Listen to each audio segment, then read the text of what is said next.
Olá, bom dia, boa tarde, boa noite, boa madrugada. Seja muito bem-vinda, muito bem-vindo.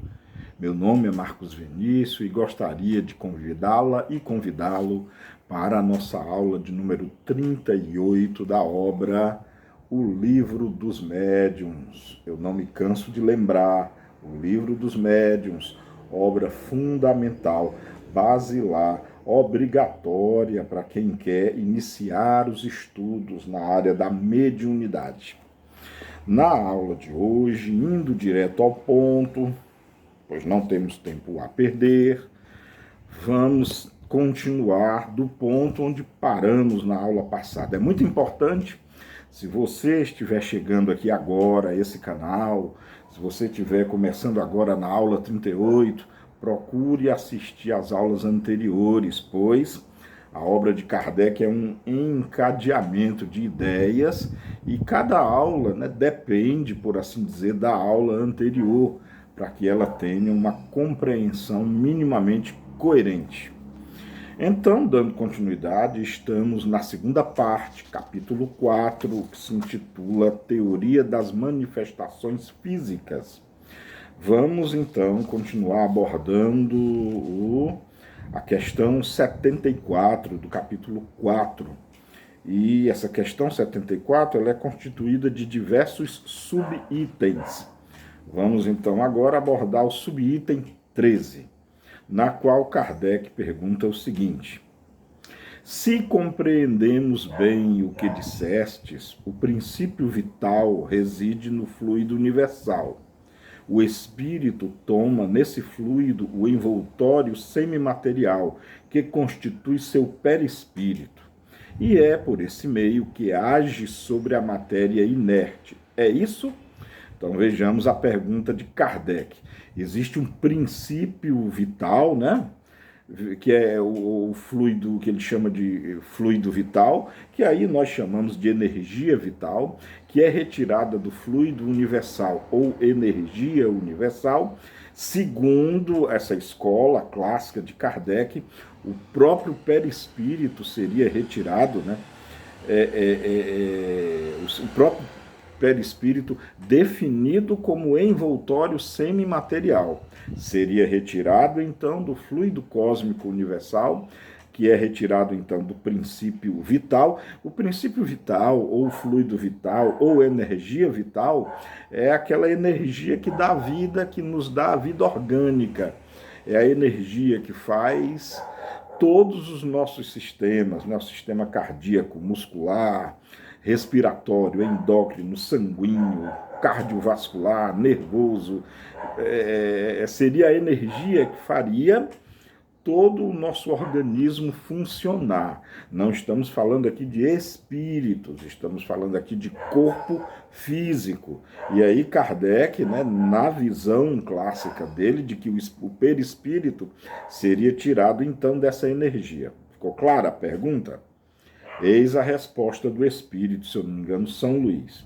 Sim, quer dizer que ele anima a matéria de uma espécie de vida factícia. A matéria se anima da vida animal. A mesa que se move sob vossas mãos vive como o animal, obedece por si mesma ao ser inteligente. Não é este que a ergue como o homem faz com um fardo. Quando a mesa se eleva, não é o espírito que a levanta à força de braços, é a mesa animada que obedece ao impulso dado pelo espírito. Observe, é muito interessante que, apesar de São Luís iniciar a resposta com uma afirmativa, sim, mas o encadeamento da resposta dele é que a mesa, se prestarmos bastante atenção, a resposta ela gira em torno de a mesa é envolvida por uma energia. A mesa é animada por uma energia, e essa mesa, animada por essa energia, obedece aos impulsos da vontade do espírito que está no momento comandando a mesa. E aí fica muito mais claro de entender se nós passarmos agora para a escola moderna de estudo do Espiritismo, e nessa nova escola entendemos o perispírito não mais como um envoltório semimaterial, mas como um campo de energia gerado pelo próprio espírito. Aí fica muito mais compreensível de que esse campo de energia envolvendo a mesa possa conferir à mesa propriedades de movimento, de levitação, tantos quantos movimentos a mesa tem exibido ao longo de toda essa fenomenologia que nós temos estudado. Você que acompanhou nessas aulas até agora já deve estar bem acostumado, bem familiarizado com essa nova ideia de perispírito. Eu só peço, como sempre, nunca é demais lembrar, que se você prefere ficar com o conceito de Kardec, assim, um conceito bem kardeciano ou kardecista, não tem problema nenhum. A nível de resultados vai dar no mesmo, tá? Não precisamos entrar em contendas, por assim dizer. Bom, vamos ao item 14 agora, o subitem 14, na verdade. O item que nós estamos vendo é a questão 74, da segunda parte, capítulo 4. Vamos agora para o item ou subitem 14. Aliás, importantíssimo o subitem 14. Qual é o papel, né, do médium nesse fenômeno? Já que foi dito, né, que o espírito envolve, o espírito que está querendo mover ou interagir com a mesa, já que o espírito envolve a mesa, quer seja de forma semimaterial, através do perispírito, quer seja de forma energética, envolvendo a mesa num campo de força proveniente do perispírito, mas agora o perispírito sendo entendido como esse campo morfogênico, esse campo energético emanado, criado pelo próprio espírito, né? Então, independente da sua visão, quer seja uma visão clássica, quer seja uma visão moderna, o efeito, como eu falei, é o mesmo. Por isso que não precisa você se preocupar tanto com isso. Apenas aqui nós trazemos um rigor científico um pouco maior. Mas aí vem a pergunta mais do que pertinente, né, do Allan Kardec. Tá aí o médium, onde é que fica nisso tudo, né? É a maneira que a gente pode entender essa pergunta. Vejamos a resposta do espírito. Já o disse, o fluido próprio do médium se combina com o fluido universal acumulado pelo espírito. É necessária a união desses dois fluidos, quer dizer, do fluido animalizado com o fluido universal, para dar vida à mesa. Mas note bem que esta vida não é senão momentânea. Ela se extingue com a ação e, muitas vezes, antes do fim da ação, logo que a quantidade de fluido não é mais suficiente para animá-la. Vamos lá. Olha, em primeiro lugar, assim, a mesa não fica viva, né, gente? Apesar das palavras bem romanceadas do espírito São Luís, a mesa não fica viva, gente. Achar que a mesa está viva seria a mesma coisa de você fazer uma experiência com ímãs. Você pega dois ímãs, pega um ímã debaixo de uma cartolina e um ímã menor sobre a cartolina e fica movendo o ímã menor com a força exercida pelo ímã maior, achar que o ímã menor ganhou vida. Não, gente, a mesa não está viva, a mesa ela não representa vida. O São Luís, muito provavelmente, ele quis falar em movimento, pois vida é movimento. Já pararam para pensar? Vida orgânica. Tudo no nosso organismo quer dizer movimento. O sangue está o tempo todo circulando, porque o coração está o tempo todo batendo. Nós pensamos, raciocinamos, entabulamos as nossas ideias, porque no nosso cérebro, as correntes elétricas no cérebro estão sempre indo e vindo, lampejos de luz representado pelo eletromagnetismo do cérebro está sempre ativando e desativando neurônios para que a comunicação dos polineuropeptídeos possam ir através dos neurotransmissores, né, que são os polineuropeptídeos, ir de um neurônio a outro. Vida é movimento, gente. Vida é movimento. E talvez, né, lógico que aqui é a interpretação minha, talvez São Luís tenha querido apenas dizer isso, que a mesa está viva porque ela move-se. Mas ela não move-se por vontade própria, é diferente do movimento. Ó, eu estou fazendo assim com as minhas mãos, mas aqui ela está obedecendo à minha vontade. Ó. Você pode fazer esse exercício aqui, ó. Tá vendo? Ó? Mas aqui obedece à minha vontade. Assim como a mesa, imantada, digamos assim, pelo magnetismo espiritual, né, ela também se move, ela ganha um potencial energético e se move. E aí a pergunta, eu acho que o mais importante é a resposta da pergunta. E o médium nisso tudo? E aí São Luís foi muito pragmático, muito certeiro. É a combinação, ou seja, é a soma de ambos os magnetismos. Não esqueçamos que o nosso corpo, pois somos espíritos encarnados. Então o médium necessariamente é um espírito encarnado. Portanto, olha o que é que o médium tem. O médium tem o próprio magnetismo espiritual, pois o médium é espírito também, e ele tem também o magnetismo animal, esse magnetismo mais orgânico.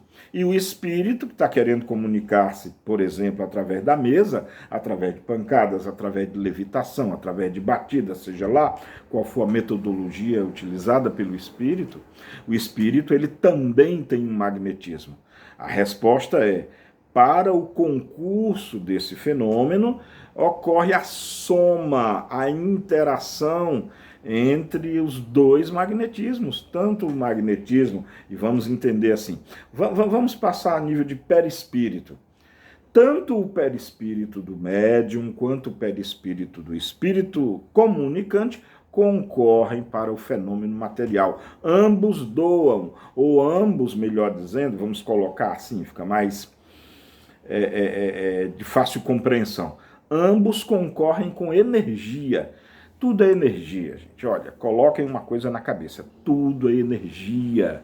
Tudo acontece por causa da energia. Sem energia não há movimento, sem energia não há pensamento, sem energia não há trabalho, sem energia não há vida. Tudo se baseia na energia. E em todo o processo mediúnico, nós temos a interação de dois espíritos, no mínimo.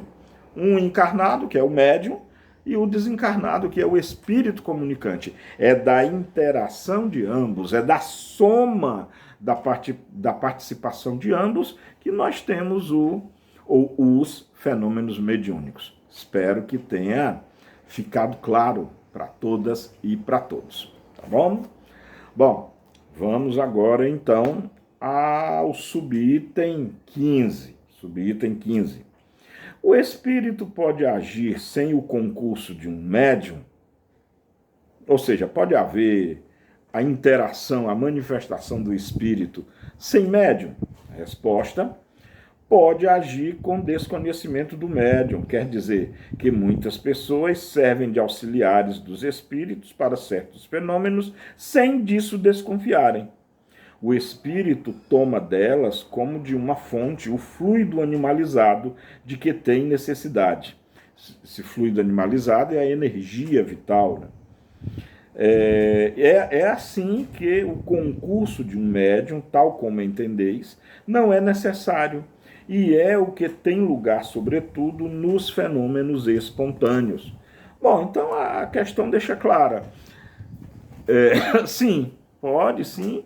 Até já foi comentado aqui na escrita direta, mas pode sim haver manifestação se o espírito tiver potência suficiente, né? A explicação física, ou melhor dizendo, aliás, é a mesma coisa, né?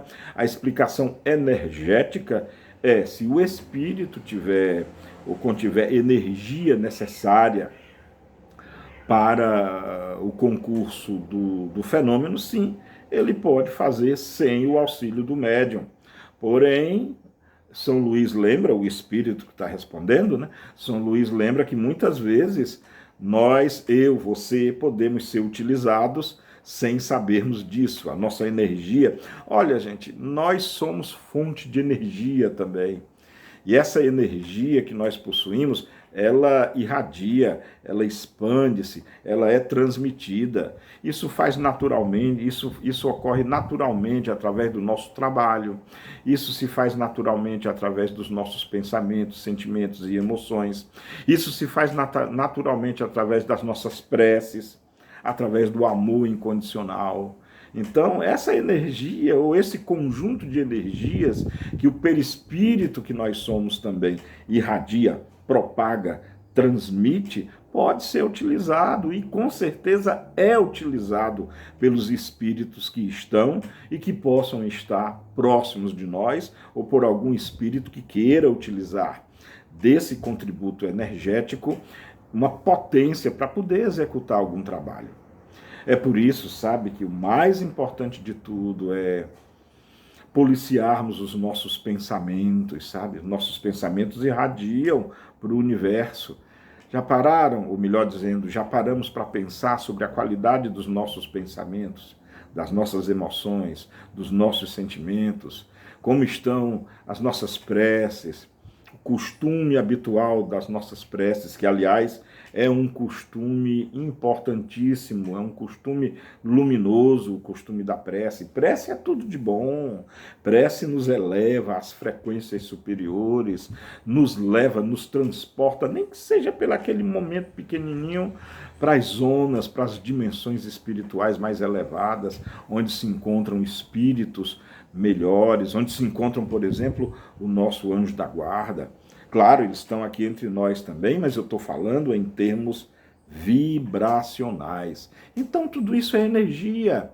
Tudo isso é energia que nós utilizamos e é nossa responsabilidade, minha e de todas vocês, de todos vocês, a manutenção da qualidade dessas energias. Já pararam para pensar sobre isso? Bom, fica aí então a reflexão. E com isso eu estou encerrando a aula de hoje, né? Acho que já tem muito material para as nossas reflexões e estudos. E chegamos, né? Chegamos no Natal. Hoje é Natal, né? Vocês devem estar recebendo essa videoaula. Eu gravo uma semana antes, mas vai posta no ar, né? Uma semana depois. Então, enquanto vocês estão já me ouvindo e me vendo, já é Natal. Deve ser hoje, então, 24 de dezembro. Meus desejos de um bom Natal para todas vocês, para todos vocês. Não vamos esquecer do real significado do Natal, né? E o real significado do Natal, acima de tudo, é um aniversário. Comemora-se o nascimento, desculpa, engasguei, de tanta emoção. Comemora-se o aniversário, né, o nascimento de Jesus. O menino Jesus que veio à Terra com a missão de nos ensinar sobre o amor, sobre convivermos uns com os outros. O Jesus que veio nos ensinar o perdão, o Jesus que veio nos ensinar a compaixão, a misericórdia, o infinito amor a Deus e ao próximo como a si mesmo. Pois como Jesus nos ensinou, não se pode amar a Deus sem amar ao próximo. E não se pode amar ao próximo sem amar a Deus. Portanto, nesse período natalino, né, essa semana inicia-se as semanas das festas, né, essa semana Natal, semana que vem Ano Novo, que essa semana, aproveitando esse magnetismo no ar, eu acho que quase todo mundo, se não todos, percebem o ambiente, a atmosfera muda nessa época do ano, com as benesses e com as virtudes do aniversariante, né? Que esparge no mundo todo, claro, não só nessa época, mas em todos os dias do ano, porque a presença de Jesus se faz necessária e ela está nos 365 dias do ano. Mas a humanidade cristã resolveu focar toda essa energia em dezembro, mais especificamente nessas semanas que antecedem o final do ano, né? As 2 semanas que antecedem o final do ano. E se assim é, aproveitemos, captemos e utilizamos essa energia para refletirmos, a nossa conduta, como temos tratado o nosso próximo. Vamos nos banquetear, né, hoje, nas ceias de Natal, teremos o Réveillon na semana que vem, estaremos provavelmente, né, no convívio daqueles que nos são caros. Né? É a hora talvez de refletirmos como estamos tratando esses que nós dissemos que são caros ou caras, e como estamos tratando os anônimos, né? Como estamos tratando os nossos irmãos, porque os nossos irmãos, o nosso próximo, não é só a família, não é só, não são só os amigos e amigas, são os desconhecidos também, os garis, os médicos que nos atendem, os enfermeiros, os nossos professores, os nossos mestres, os caixas dos inúmeros comércios que nós vivenciamos ao longo do ano, né? Quando você vai comprar um pão, um remédio, uma carne, um ingresso para um bom filme ou para um bom show, quando vamos comprar o nosso alimento, passa pelo caixa, passa pelo atendente, todos esses são nossos próximos também, aqueles que nos servem, aqueles que nós servimos, se não servirmos, deveríamos servir, pois talvez, pelo menos eu tiro isso do ensinamento de Jesus como principal. A vida só faz sentido se nós servirmos, se nós formos servidores. Então precisamos parar com essa mania de querermos poder, de que só querermos dinheiro, poder, posses, de querermos ser servidos. Não foi isso que Jesus ensinou, não. Parece que Jesus ensinou o contrário. Essa é a minha opinião. Portanto, a vida humana só faz sentido se nós servirmos. Então serve a alguém, cuida de alguém, preocupa-se com alguém, que essa preocupação seja autêntica. E mais importante ainda, se essa preocupação for autêntica, que ela resulte em trabalho, em prol de alguém. Vamos tentar? Beijo no coração de todas e todos. Um Feliz Natal para todo mundo, boas festas, boas reuniões natalinas. Só não esqueçam do aniversariante.